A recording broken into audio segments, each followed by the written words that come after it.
हमारे शास्त्र कुछ और कहते ही नहीं।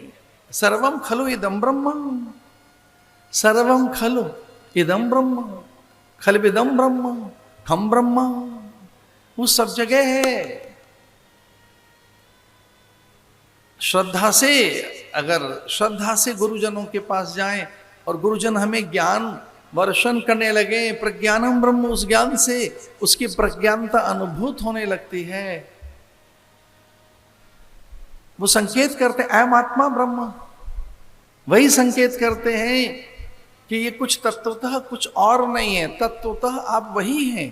तत्वमसि, तत्वम असि, तत्वतः आप वही हैं। अहम ब्रह्मास्मि, कुछ और है नहीं।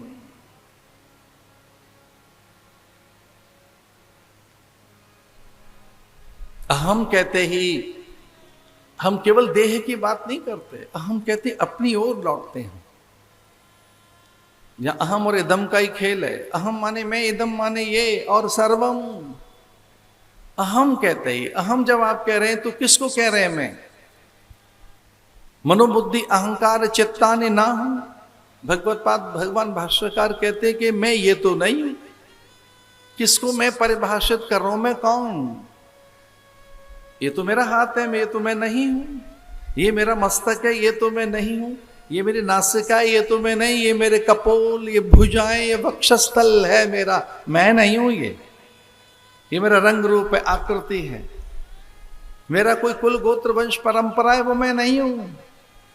मैं सांस लेने वाला वो सिलसिला तो नहीं हूं जो आ रही है जा रही है, वो श्वास में नहीं हूं। इनका मैं साक्षी हूं। अहम आत्मा गुडाकेशा। अरे अर्जुन, आंख खोल देख। तो इन शास्त्रों का श्रवण करने से राम दिखते हैं।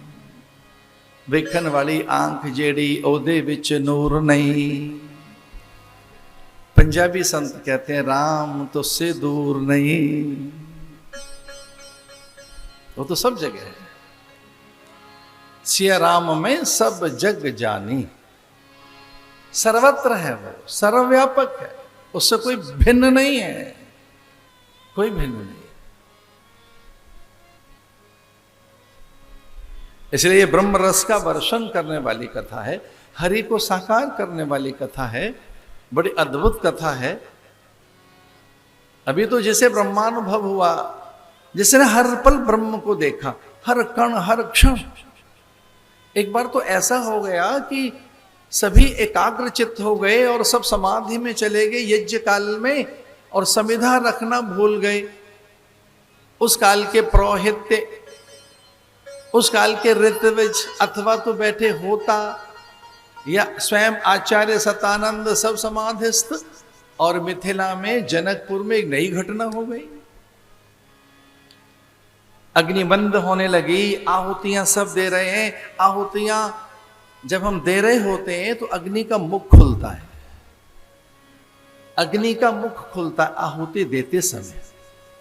प्रजापतये स्वाहा इदं प्रजापतये इदं नमः, ब्रह्मणे स्वाहा इदं ब्रह्मणे इदं नमः, अग्ने स्वाहा, सोमाय स्वाहा, इंद्राय स्वाहा, ब्रह्मणे स्वाहा इदं ब्रह्मणे इदं नमः। जो यज्ञ है, यज्ञ का पहला जो आशय है वो मेरे लिए नहीं है, ये है इदं नमः। ध्यान रहे, कोई भी यज्ञ अगर अपने लिए कर रहे हो तो फलीभूत नहीं होगा। गुरु बताएंगे विधि क्या है। प्रार्थनाएं कैसे भी करो, किसी ढंग से पुकार के स्मरण कितना ही करिए उसका, कभी भी करो, कोई विधि नहीं भगवान के स्मरण की। भगवान को कभी भी भजें, उसकी कोई विधि नहीं है। कैसे याद करें, कब याद करें। कोई हमसे पूछ रहे थे कब कब जप करें और कैसे करें, तो हमने कहा कि ये भी तो पूछो, सांस कब लें, कितनी लें और कौन से दिन लें। एक बात ये भी पूछ लो साथ में, कब भगवान को याद करें, भगवान का जप करें, कब करें, कौन सा समय उचित है, किस दिशा में मुंह करके करें। हमने कहा एक और प्रश्न है हमारा, ये भी हमसे पूछ लो, सांस कब लें कि न लें, कौन से दिन लें, कब ठीक रहेगी। पंडित जी के पास जाए, मुहूर्त निकलवाए, पंडित जी सांस लेनी थी, कब लें? अरे भैया सांस के बिना रह नहीं पाओगे, प्राण ब्रह्म है।